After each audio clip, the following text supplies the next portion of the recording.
there's a link between clutter and trauma. Hmm. There's a link that what we realize, and when we had a trauma, we have more chance to accumulate clutter.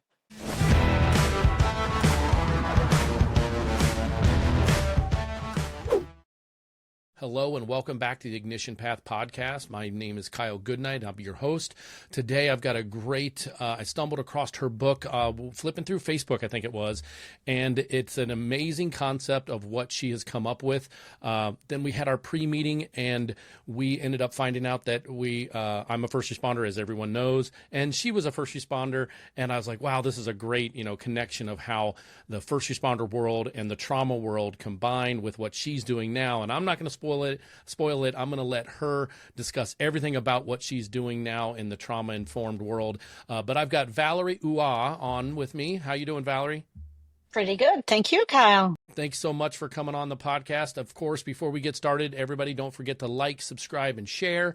If you're listening to this message or watching it on YouTube, please don't hesitate to hit that share button, hit that subscribe button on YouTube. Let people know about this content. That's the only way we're going to grow, is letting you word of mouth, letting it get out there. What's really cool is, of course, a lot of people know that I have two podcasts. Valerie's going to be a secondary guest on my other podcast. We'll dive more into the first responder world and the trauma stuff that she deals with. But today we're going to focus on her business, how she was a first responder first, and then what she did and the path that she took to ignite her new passion and what she's doing now. So Valerie, go ahead and tell us a little bit about yourself, a little bit about your background.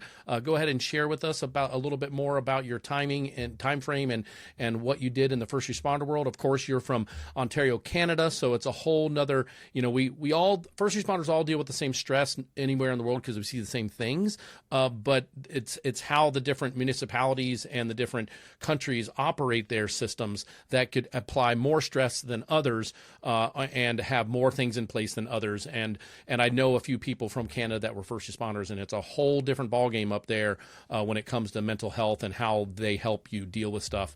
And even in the nursing world, it's even different up there. So once again, sorry, I kind of got off on a tangent there. Go ahead and tell us who you are, your background as an EMS, and then how things got started, and we'll go from there. So let's go back 30 years ago. 30 years. Okay, so about the time I started healthcare. So that would have been like 97. That would have been right around 97. A little bit before that. Okay, let's say so 92. Okay. Oh, okay. All right. So a little bit more than 30 years. Okay. So that's when I was developing my passion for first aid. Okay. So I got in an organization called St. John Ambulance, that is international organization. And this is where I first start assisting to hockey game and so on. The national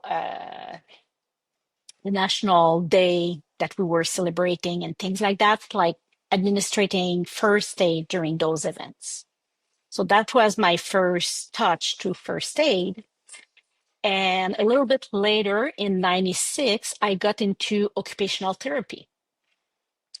That's just a little part in my journey, but that makes a lot of sense when we get to decluttering later on. Absolutely. Knowing what you do now, that's like a perfect, exactly. The passions and what you learned there is actually what's helping you in your business now compared to the first responder stuff that you'll talk about. Correct. Yeah, because I worked in a hospital as well, so I know all about occupational therapy, physical therapy, respiratory therapy. That's what I am and was. So, yeah. And then in 98, I don't know if you guys remember, but in Quebec province, there were a huge ice storm. I do not remember. Yeah, they declare national emergency and all of that. And it was a good 3 weeks without electricity for thousands and thousands and thousands of hundred thousands of people without electricity on a big area. So that was my first introduction to really emergency state. And we were the one installing the emergency shelter and all that kind of stuff. Okay. And, evacuating elder from the residency or the nursing care where they were, because there were no electricity there. There were no backup. There were no nothing. So they cannot stay there on their machine. So fast forward, beginning of 2000, in Quebec province, they decided to install the first responder program. And one of that program was to train firefighter, policemen, and other people in the first aid section so they can be there before EMS or paramedic gets on. Okay. Like before the beginning of 2000, there were no paramedic in Quebec province. They were called, Okay. I'm not sure in English how we were calling them, but probably EMS or something like that. It's just that they were not trained with the different medication and things like that. Okay. But they were still the people in the ambulance. But that kind of two-speed system got in store at the beginning of 2000. And this is where I played a big role in helping installing that system in Quebec province in all the South Shore of Montreal, training the instructor and so on. Okay. That was fascinating. And I was also doing back then the Formula One races in Montreal and all other activities going on that Gilles Villeneuve circuit. So that's the Formula One race, Oh, and yeah. Okay. Sure. the kart, Yeah. the NASCAR, Right. all of them coming there. So, and we got some interesting things over Oh, I there bet you because did. it's on an island, Yeah, exactly. There's some place that we cannot evacuate the driver Mm-hmm. via road. Right. You got to go helicopter. Right. Yeah. No, we need to go boat before, Boat before. Okay. and then an ambulance to the helicopter. Okay. Oh, wow. Okay. Oh yeah, To the definitive level 1 trauma center, or what do you guys call them up there? Our top notch trauma centers here are called level 1. What do you guys yeah, call them in Canada? trauma center. Just trauma center? Like we Yeah, have different designations. So we have some hospitals that are trauma 2, but they can still deal with, 99% of all traumas, and actually yeah. certain traumas that even our main level 2 here in Columbus, Ohio, like I will always take a hand injury to that one. I won't take that hand injury to the level 1 because all the hand surgeons are at all the proper world-renowned microsurgeons are at the level 2 center. And A the little only bit thing different.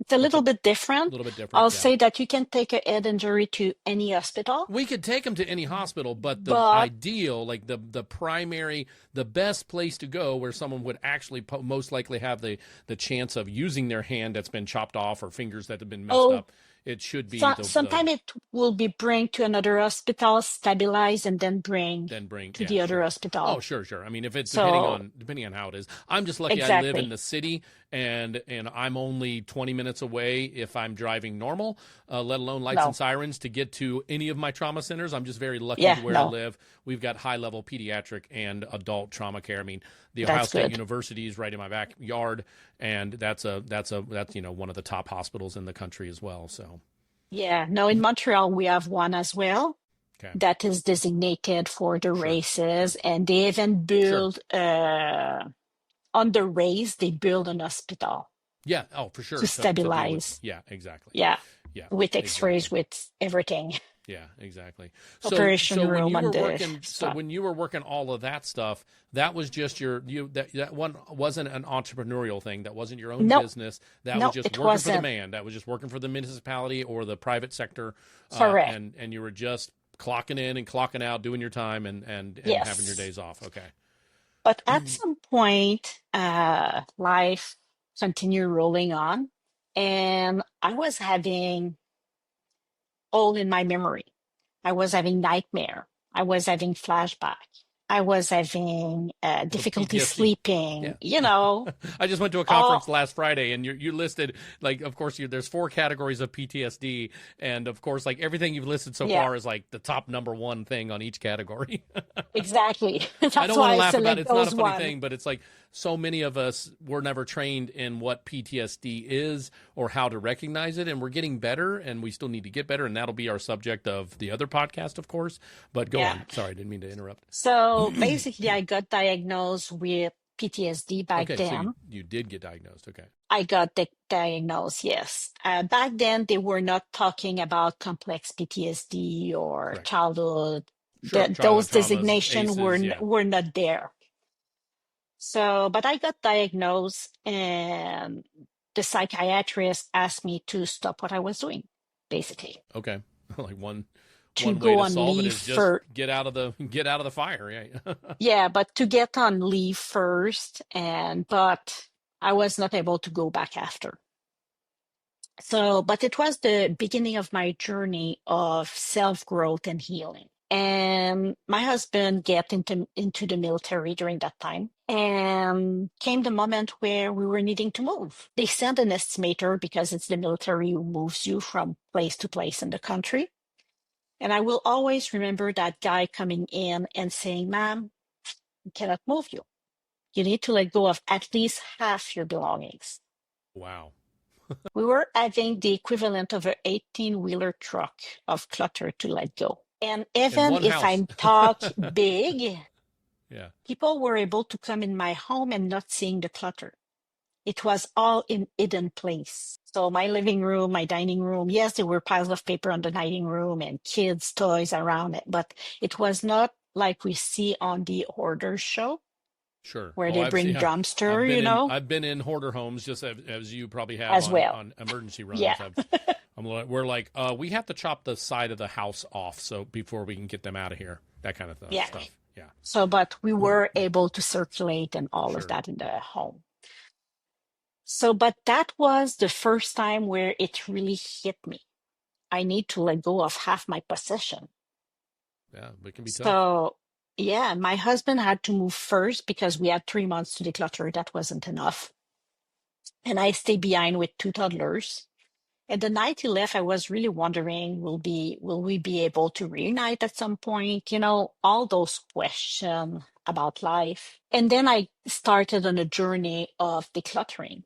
But what is fascinating is after a couple months decluttering, I was smiling, I was laughing, I didn't need a nap in the afternoon. I was not having nightmare anymore in the night.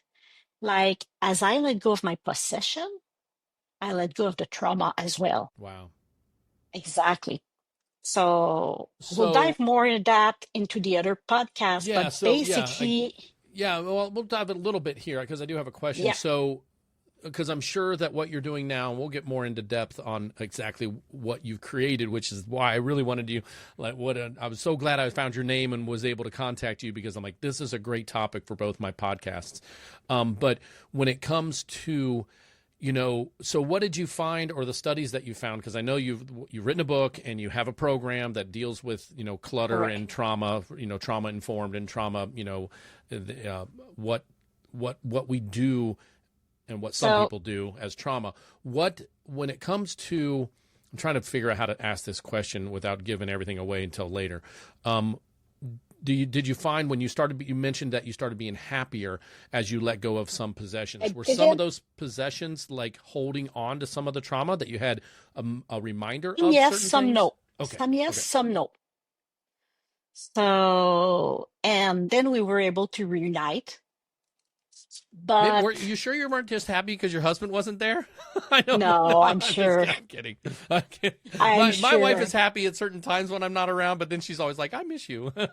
No, no. I was having two children with disability back then. I was fostering, so yeah. Alone, it's a little bit a lot.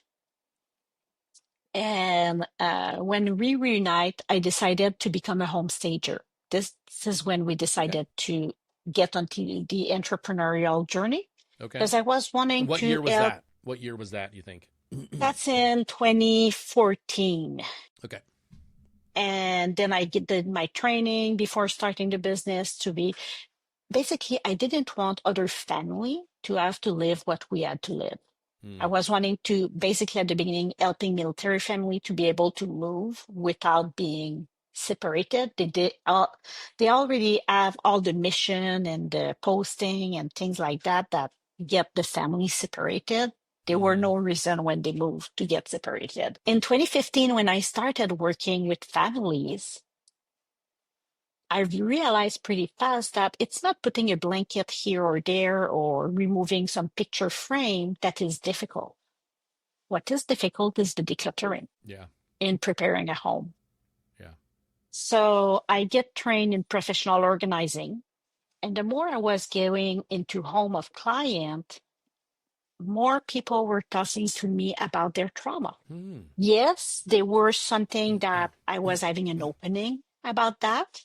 Not that I was talking to them about my trauma, but that I was able to listen Empathizing. to Yeah. them, You were able to empathizing. empathize with their situation. Sure. Exactly. So we contacted neuroscientists, we read tons and tons of paper to really realize this is really something. There's a link between clutter and trauma. Hmm. There's a link that what we realize, and when we had a trauma, we have more chance to accumulate clutter. Interesting. And it's really because, PTSD, for example, is a stress disorder. Mm-hmm. Trauma is in the category of a stress disorder where Sure. the cortisol is all over the place.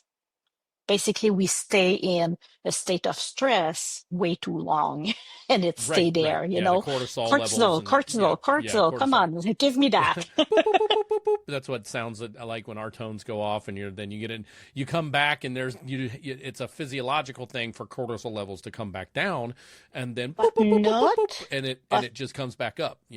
yes, but not on someone that had trauma. Oh, okay. Research says that You're at already at night, a state. Yeah, the cortisol doesn't reduce as much. So that makes when sense. another event happened the following day, it raised higher than the previous day. Gotcha. And that makes And sense because when you're traumatized, or anybody that's dealt with trauma, you have a sense of a little bit of fight and flight, but more so hypervigilance and correct. worry and anxiety. Even if you're not diagnosed as anxious or having anxiety, there is a heightened level of keeping what had happened to you at the front level, and that's a way of protecting yourself, the fight, Exactly. Yeah. and then yeah, sure, So, but because of that, the cortisol is always through the roof. Other studies demonstrate that when the cortisol is high, the executive lobe, the executive function in the frontal lobe, they are bypassed. okay, and that's the decision making section, right, where like Decision ability to making, decide if you want to keep something or throw it away or organize it. Yeah, focus, yeah, focus. planning, organization, working memory. When you Yeah, get in a room and what was I coming to yeah, grab yeah, here? yeah, yeah. That That makes a kind lot of of sense. question. Yeah, So this is really like what's the problem is. yeah. Because There's a without those connection for sure. function, how can you keep a home tidy? That's a true question that I'm asking. Without those function, the problem with mental health is we don't see the problem. Like if it would be somebody like in forecast and cannot do the dirt cluttering because they have broken leg and arm, people see it, people acknowledge. But if people cannot do their decluttering because their executive function, six of Yeah, them are not working, yeah. they Yeah, and cannot that do makes as sense. much as Someone the who, other person. yeah, someone who, like myself, I've had multiple versions of orthopedic procedures and time off. And we've got, people mowing the lawn because they're like, oh, they see me walking the dogs and I've got a cast on my arm. And they're like, oh, do you need help around the house? When you're walking around with a mental injury, or a function of your brain that's not functioning, unless you like broadcast it to people, hey, everybody, I've got a mental injury, not a physical injury. I need help here. And most people aren't going to say that, so No, it goes undiagnosed or unnoticed. And then the help, that portion that would accept the help with a physical injury is not there for the mental injury. That makes so much correct. sense. You're blowing my mind right now. I mean, I never even thought of it this way. That's why I wanted to have you on this podcast and have this discussion with you, and for both of them, because I think it's fantastic that you took what was a problem for you, and same thing with me. I mean, I took a problem in my mental health,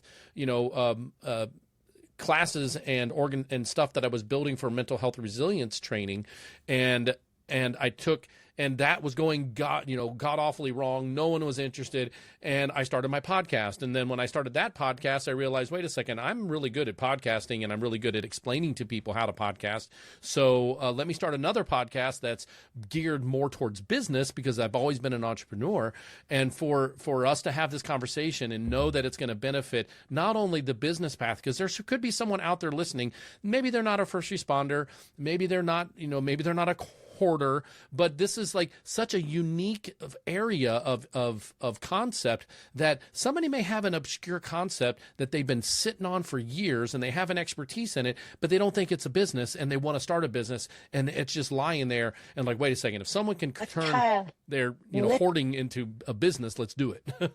Let me tell you something.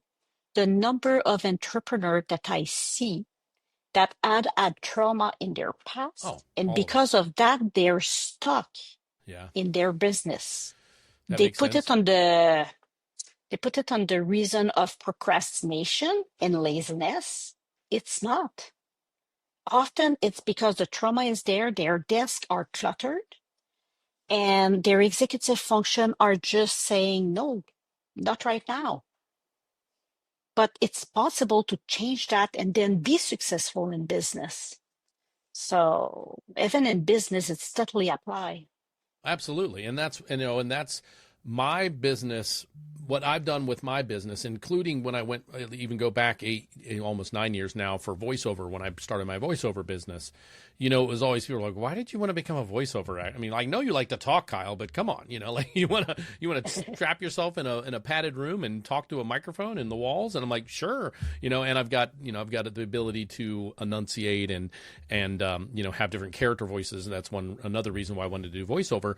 But it was one of those things where it was something that I could do that eventually I knew it would help someone. And sure enough, within the first year, I was doing voiceover for Atlanta, or not Atlanta, but Georgia Suicide Prevention Hotline. I was the voiceover person for one of their campaigns. And I'm like, boom, there it is.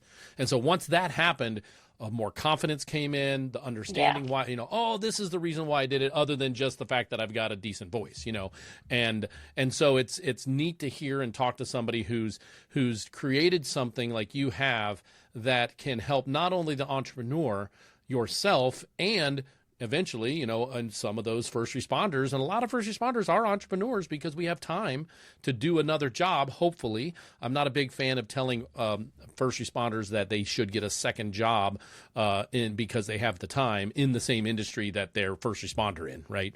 It's just too much trauma. Right. It's too much. It's too much. Too much. It's too much. Yeah, like find something else that's completely separate, Yeah.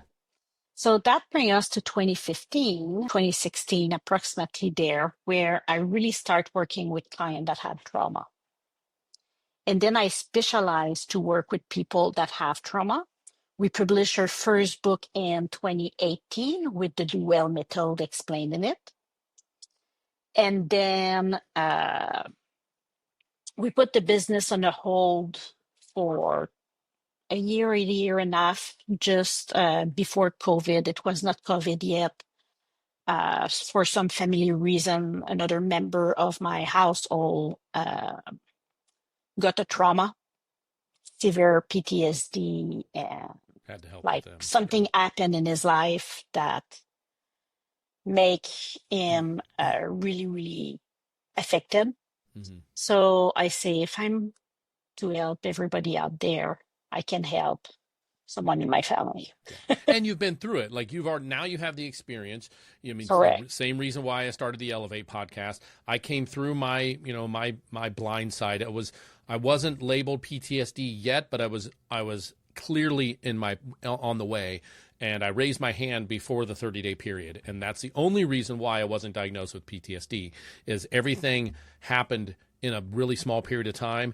And I recognized the problem because another similar incident happened again within that 30-day period. And I got off a shift and I'm like, oh, nope, I need help, and like, I wasn't suicidal at the time. I don't think, I'm not now either, but, it's one of those things where I just didn't feel right. And I'm like, I reached out to my mentor, And we've always been open with our mental health with each other. And I just asked her, I said, I don't feel right. I don't know what's going on with me. I need you to come over and figure out what we need to do next. And she was Yeah. Oh, amazing. that's really great. Yeah. Yeah. Good And thing I'm you've just done lucky that. that way. But after I came through that, that's when I was like, oh, I've got the education background. I want to start something that can help first responders. There's people that are, I mean, I was 20 years in before I had this blind side, right? 20 years of seeing things from hospital trauma in level 1 trauma centers and ERs as a respiratory therapist, and then all the stuff you see as a paramedic, let alone the 2 divorces I was able to work through. And I'm meaning not 2 different wives, 1 wife, 2 possible divorces, was able to, that's a traumatic situation, but it all built from the previous traumas that wasn't being dealt with. So it was a lot of times where things were being poured into the cup and I wasn't doing the right things to file those things away. So it built and built and built and built. And then these 2 incidences happened in a short period of time that caused this like weird physical and emotional and mental issue with me and response. And I'm like, nope. And then got the help I needed. And on the backside of that, created what I created. Then that failed. And then that's when I'm like, I'm not going to let it beat me. I'm not going to let, our stubbornness. And when I say our stubbornness, first responders stubbornness, I'm not going to let first responder stubbornness, defeat my ability to create something that I know will help us. And yes, it is a business because I've got the expertise to do what I had to do to make that business. And that's when it dawned on me. I'm like, wait a second, I already know how to podcast. I've never been my own podcast host. Start a podcast. Let's get back on track that way. And that's where we sit now. So a little bit more when it comes to when you decided. So you took that year off. That had to be hard because you felt. I'm sure at that point in time you felt like, oh, we've got something. We got lightning in a bottle. We've got a business. I'm no longer getting paid for first responder. Was a priority. Yeah, family's a priority. But so tell me a little bit more about the decision that when you started realizing that this new outlook on trauma and what you've been through and what you could basically, provide for your family and put food on the table with this concept and coach people in stage houses and work with trauma people that have had trauma and they're decluttering. Like, what about that time frame where you had your idea, then you had to, you left it for family first, but then what did that stress do to you? Because I'm sure that was stressful because that was not too bad. Okay. Yeah. Okay. Yes, there's some stress because there are no income coming during that period of time. But at that moment, precisely, the previous business, not that it was not successful, but it was going in-home decluttering, and you can do only a maximum of certain number of clients per day, and that limit to your level of income and so on. But in 2020, when COVID hit, everything I right away say, oh my God, all the world is getting traumatized right now. Sure. So all the people that are already traumatized is just a hammer on the nail. Yep. Stacking it. Yep. Exactly. And with everybody starting to order online and those toilet paper shortages, hoarding. But with all of that, I told my husband, Jam, I say, we need to do something. Gotcha. We need now, not in 2 years, not now. So in 2020, we organized the Coping with Trauma Summit that had over 8,000 people that came to the summit between Christmas and New Year. It was an online summit in 2020 between Christmas and New Year. Okay, so because it's always a tough period of time for people with trauma. Sure, 9 months after COVID stopped the world. Okay. So yeah. That first Christmas, we were all essentially told to never go anywhere and be alone. Exactly, that one. That was a hard one, too, because we did Thanksgiving that year via Zoom.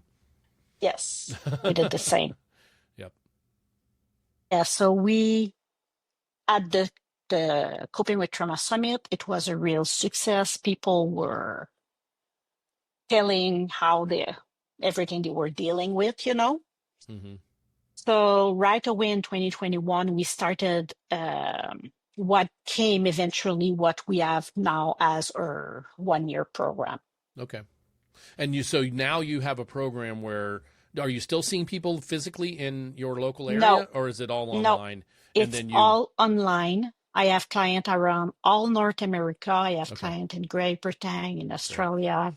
And is that like a weekly meeting that you have? And then do like when it comes to decluttering, do they take their iPhone and show you what they've got or what they, It's a little bit more.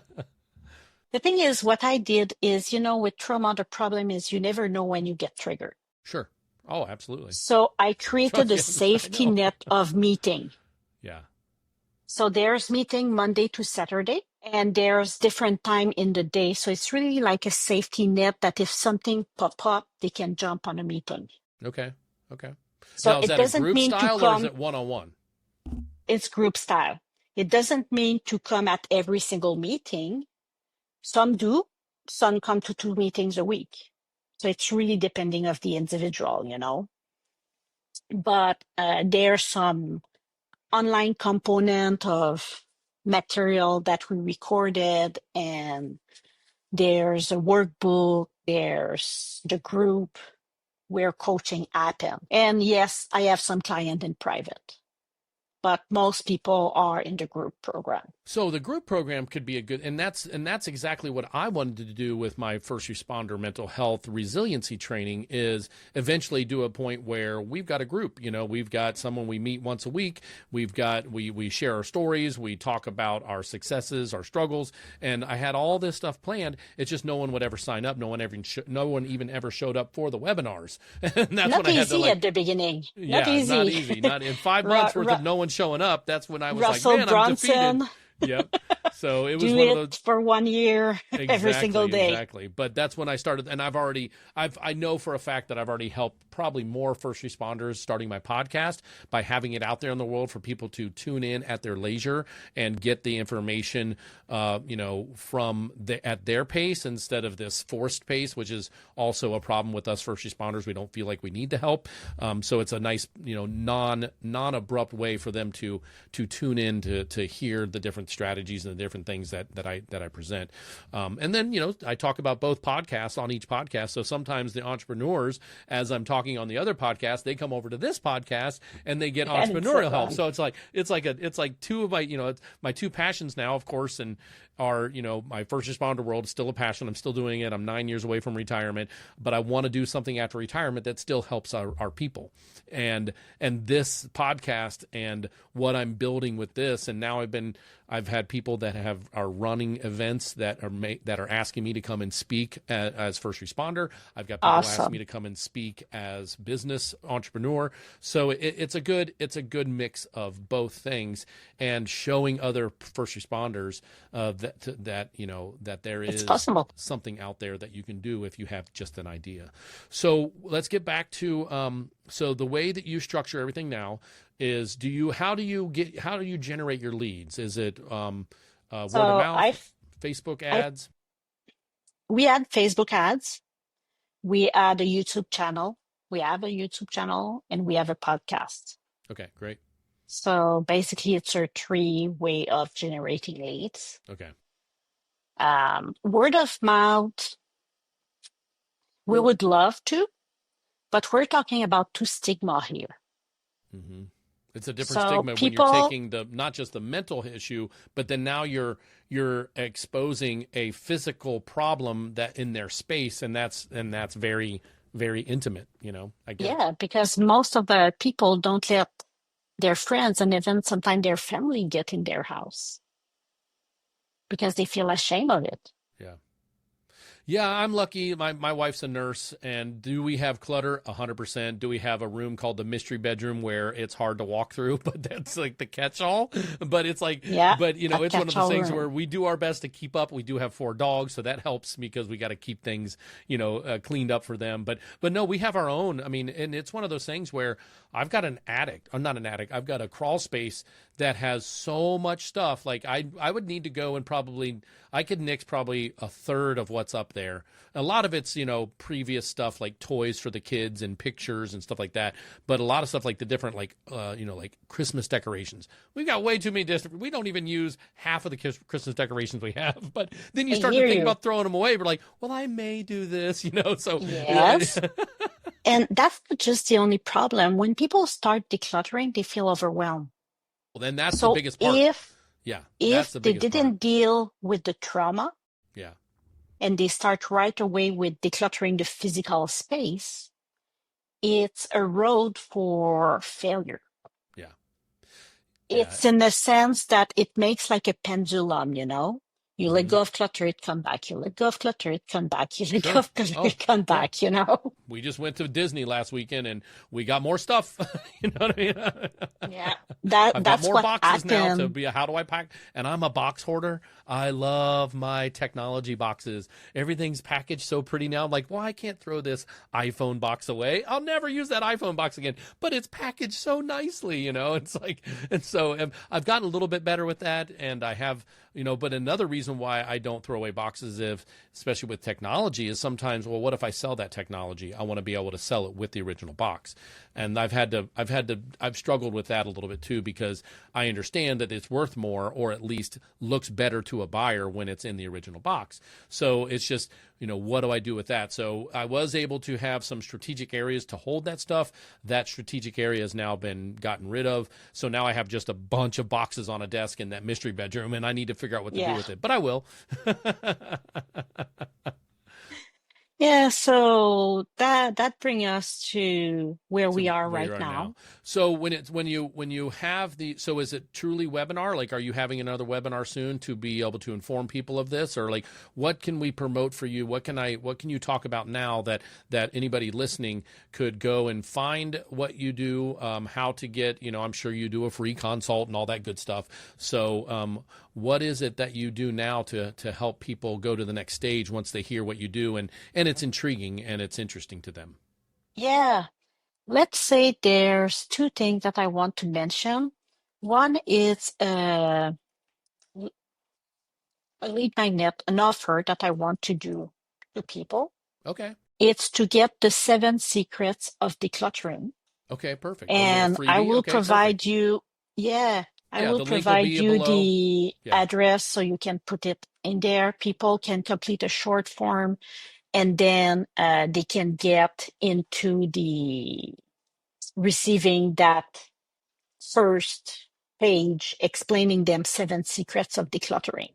Okay, And just to perfect. give you an example of one of the secrets, like, you know how people have tendency to touch everything when they declutter, a little bit like the thing is when you touch your belongings, there's a link between the sense of touch and the limbic system in the brain. Oh, Limbic ooh, system, we're talking about science. emotion, Yeah, I trauma. love getting into the science, tech, and nerdy stuff. So the problem is people touch, let's say, that little plush toy, Sure. and they're, Oh, oh, it's cute, and they pet it and all of that. They don't want to let it go anymore. right. That makes And sense. when someone like Mary Kondo, to just name her, that go out there and say, you need to touch everything, and do you feel joy? It works for some people. It doesn't work for people with trauma because they Mm, don't know at some point, what does that mean, feeling joy? And the minute they touch things, they are hit by the wave of emotion of everything that is accumulated in the limbic system. So it's not that joy that comes, it's that fear, that anger, that sadness, that shame, and then people become overwhelmed. They don't put the name of what they feel. They don't know that it's all these emotion mixed. And they say, I'm overwhelmed. I need to do something else. And they go scroll on their phone or do something else. sure. That's Sure. why people feel overwhelmed when they try to Yeah, declutter. and that's probably the hardest part for most people, is that overwhelmingness. Yeah, that overwhelmingness Wear a to pair of get started. gloves. Well, just even, oh, so you don't get the tactile feeling. Seriously, That you makes don't sense. get the tactile. You don't get People the declutter tactile. 40% more. Interesting. And you don't have to wash your hands so often. And people are not as tired at the end of the decluttering session. And they make objective decisions, so they don't have Yeah. regrets. I think that's probably the biggest thing, especially for me, because I've been known to be a procrastinator. You know, and I've done a lot of stuff trying to curb my procrastination.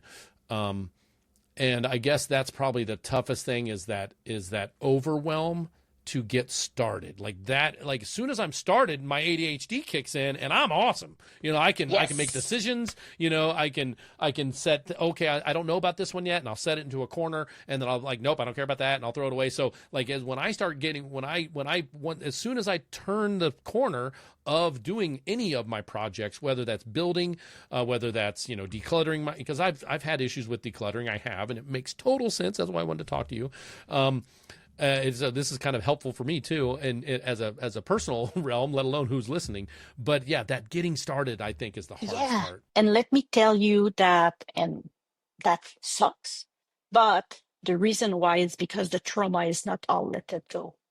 Sure. Oh yeah, there's still so much dormant trauma in a lot of us first responders and people. That's why when we let go of the coping mechanism associated with the trauma, then we're able to pass. So we develop a 4-step process that we will talk in the other podcast, but that really allow people to be able to declutter and maintain it after. Fantastic. So yeah, awesome. I was just a little bracket on yeah, no, that's great. The gloves and the sense of touch, that is one of the secrets. As soon as you held up the gloves, I'm like, tactile. I'm like, that's why. Yeah. You touch something, you feel that softness, you remember the memory of that softness, that hardness, that toy you picked up that you had so much fun with. You remember having that toy in your hands. Like, our memories are way better than we think on all of our senses. Of course, smell is the best. Maybe you should tell people to clog their nose as they clean up stuff that may have smell. I have something for the sense of smell. Because smell is the strongest. Yeah, smell is the strongest. Touch is up there. I think audio, listening, hearing something is second highest in memory recall. But tactile is right there with it. So, all right, great. Well, let's bring things to an end. Do you have anything else? Oh, sorry, I didn't want to cut you off. Did you have something else? People, I'm not sure when that will be broadcasted, but when you get the 7 secrets, when you receive that, don't hesitate to email us back. Okay. Because we frequently have some masterclass or challenge for and once really small they sign up for that, are they in like your chain of communication? Okay. Yes. So they can get to know, like, we are holding one on the 6th to the 8th of May. Okay, next week. Yeah. We're having a masterclass. And that would be really, really fun, where I talk more about different strategy to be able to tackle that clutter. Okay. Well, fantastic. And we'll put that link to that masterclass sign up. If people have clutter, I highly encourage them to come to the masterclass. Awesome. Well, Valerie, thank you so much for coming on the Ignition Path podcast today. I have so many more questions, of course, but I think I'm going to save those because it's more first responder oriented, and we'll dive deeper into that whole world of first responders and how many people right now that you work with that are first responders and those first responders that are listening that may don't even know that they need this help. But for now, the Ignition Path, thank you so much for sharing your story. It's a very great one. Those who are listening and hearing Valerie's story, just know that no matter what business idea you have, and you're already doing something else out there, just keep swimming, just like they say in Nemo. Dory keep swimming, keep on plugging away. If you fail, just like I mentioned that I failed on one portion of my business, I failed forward. I failed and went into the podcasting, which then accelerated everything else. Then now it's come full circle, and I'm helping first responders in other ways. So just know that that Ignition Path podcast is put out there for you to have understanding and courage to get through the problems that you face, to spark those ideas that you may be pushing down, to understand that all of my other episodes have very unique, different business paths, and I highly encourage you to tune into those. But Valerie, thanks so much for coming on today, and of course, all of her information that we talked about will be in the show notes. And don't forget to like, subscribe, and share. And if you've listened to any part of this episode today and it resonates with you or someone else that you may know, hit that share button, send it off through your phone or through your computer, and let them hear it too. So thanks so much, Valerie, for coming on. I appreciate it. Thank you so much, Kyle. All right, take care. Thank you for listening to Ignition Path, fueling the entrepreneurial fire.